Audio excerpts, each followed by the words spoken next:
Hi friends, ಎಲ್ಲರಿಗೂ ನಮಸ್ಕಾರ. ಇವತ್ತು ನಾನು ಸಾಂಬಾರ್ ಸೊಪ್ಪಿನಲ್ಲಿ ಒಂದು ಗೊಜ್ಜು ತೋರಿಸ್ತಾ ಇದ್ದೀನಿ. ಇದಕ್ಕೆ ಸಾಂಬಾರ್ ಸೊಪ್ಪು ಅಂತ ಕೆಲವರು ಕರೀತಾರೆ, ಕೆಲವರು ದೊಡ್ಡ ಪತ್ರೆ ಅಂತ ಕರೀತಾರೆ, ಅಜ್ವೈನ್ ಲೀವ್ಸ್ ಅಂತ, ಅಜ್ವೈನ್ ಎಲೆ ಅಂತಲೂ ಕರೀತಾರೆ. ಇದರಲ್ಲಿ ನಾನು ಒಂದು ರುಚಿಕರವಾದ ಗೊಜ್ಜು ತೋರಿಸ್ತಾ ಇದ್ದೀನಿ ಇವತ್ತು. ಇದು ಅನ್ನ ಜೊತೆಗೆ ಅಥವಾ ದೋಸೆ, ಚಪಾತಿ, ಇಡ್ಲಿ ಯಾವ್ದ್ರ ಜೊತೆಗೆ ಬೇಕಾದ್ರೂ ಹಾಕ್ಕೊಂಡು ತಿನ್ಬೋದು. ತುಂಬ ರುಚಿಯಾಗಿರುತ್ತೆ. ಬನ್ನಿ ನೋಡೋಣ ಹೇಗೆ ಮಾಡೋದಂತ.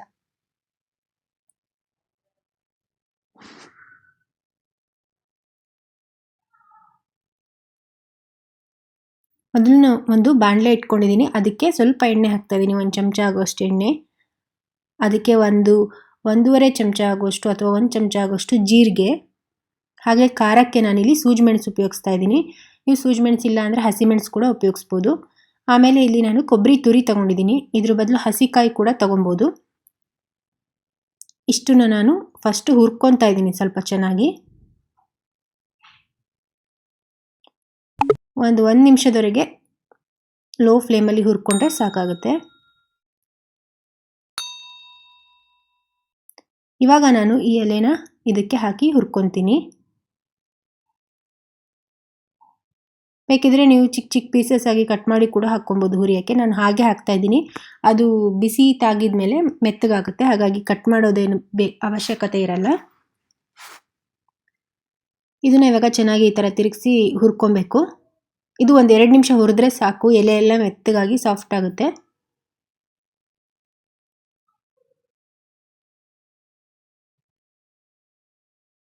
ಇದು ತುಂಬ ರುಚಿಯಾಗಿರುತ್ತೆ. ಹಾಗೆ ನಿಮಗೆ ಊಟ ಸೇರ್ತಾ ಇಲ್ಲ, ಬಾಯೆಲ್ಲ ಕೆಟ್ಟೋಗಿದೆ ಅನ್ನೋರಿಗೆ ಇದು ಒಂದು ಉತ್ತಮವಾದ ರೆಸಿಪಿ. ಹಾಗೂ ನಿಮಗೇನಾದರೂ ಕೆಮ್ಮು, ಜ್ವರ ಆ ಥರ ಎಲ್ಲ ಇದ್ದರೆ ಆವಾಗ ಕೂಡ ಇದನ್ನು ಸೇವಿಸ್ಬೋದು. ಇದೊಂಥರ ಔಷಧಿ ರೀತಿಯಲ್ಲಿ ಕೆಲಸ ಮಾಡುತ್ತೆ.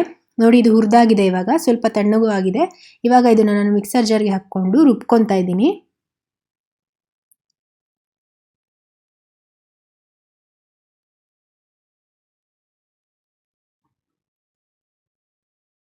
ಇದಕ್ಕೆ ಸ್ವಲ್ಪ ನಿಂಬೆಹಣ್ಣಲ್ಲ, ಹುಣಸೆ ಹಣ್ಣು ಹಾಕ್ತಾ ಇದ್ದೀನಿ. ಸ್ವಲ್ಪ ಉಪ್ಪು, ರುಚಿಗೆ ತಕ್ಕಷ್ಟು ಉಪ್ಪು ಹಾಗೂ ಸ್ವಲ್ಪ ಹುಣಸೆ ಹಣ್ಣು ಹಾಕಿ ಚೆನ್ನಾಗಿ ರುಬ್ಕೊಬೇಕು. ನೀರು ಬೇಕಾದಷ್ಟು ಎಷ್ಟು ಬೇಕು ರುಬ್ಬೋದಕ್ಕೆ ಅಷ್ಟೇ ಹಾಕ್ಕೊಳ್ಳಿ, ಜಾಸ್ತಿ ಹಾಕ್ಕೊಳ್ಳೋದಕ್ಕೆ ಹೋಗಬೇಡಿ. ನೋಡಿ, ಇದು ನೈಸಾಗಿ ಪೇಸ್ಟ್ ಆಗಿದೆ. ಈ ಥರ ರುಬ್ಕೊಬೇಕು.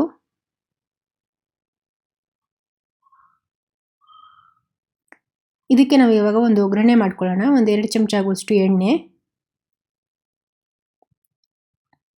ಅದಕ್ಕೆ ಒಂದು ಅರ್ಧ ಚಮಚ ಆಗುವಷ್ಟು ಜೀರಿಗೆ, ಒಂದು ಅರ್ಧ ಚಮಚ ಆಗುವಷ್ಟು ಸಾಸಿವೆ, 1-2 ಒಣಮೆಣಸಿನ್ಕಾಯಿ ಹಾಕಿ ಒಗ್ಗರಣೆ ಮಾಡಿಕೊಂಡ್ರೆ ಆಯಿತು ಅಷ್ಟೇ.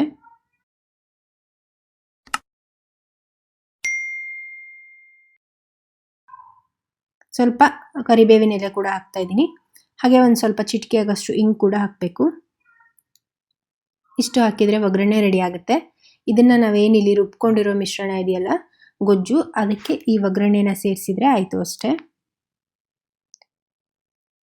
ಇಷ್ಟೇ. ಇದು ತುಂಬ ಸಿಂಪಲ್ ರೆಸಿಪಿ ಹಾಗೂ ರುಚಿಕರವಾಗಿರುತ್ತೆ. ಹೆಲ್ದಿ ಕೂಡ. ಇದು ಒಂದು ಔಷಧೀಯ ಗುಣವುಳ್ಳ ಒಂದು ಎಲೆ ಇದು. ಅದರಿಂದ ಒಂದು ಈ ಥರ ರೆಸಿಪಿ ಮಾಡ್ಕೊಂಡು ತಿಂದರೆ ನಿಮ್ಗೆ ಆರೋಗ್ಯಕ್ಕೆ ಕೂಡ ಒಳ್ಳೆಯದು.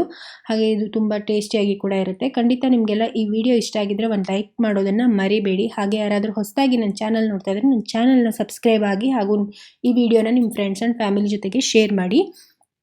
ನಾನು ಮತ್ತೆ ಇನ್ನೊಂದು ರೆಸಿಪಿಯೊಂದಿಗೆ ಸಿಗ್ತೀನಿ. ಅಲ್ಲಿವರೆಗೆ ಬಾಯ್, ಟೇಕ್ ಕೇರ್.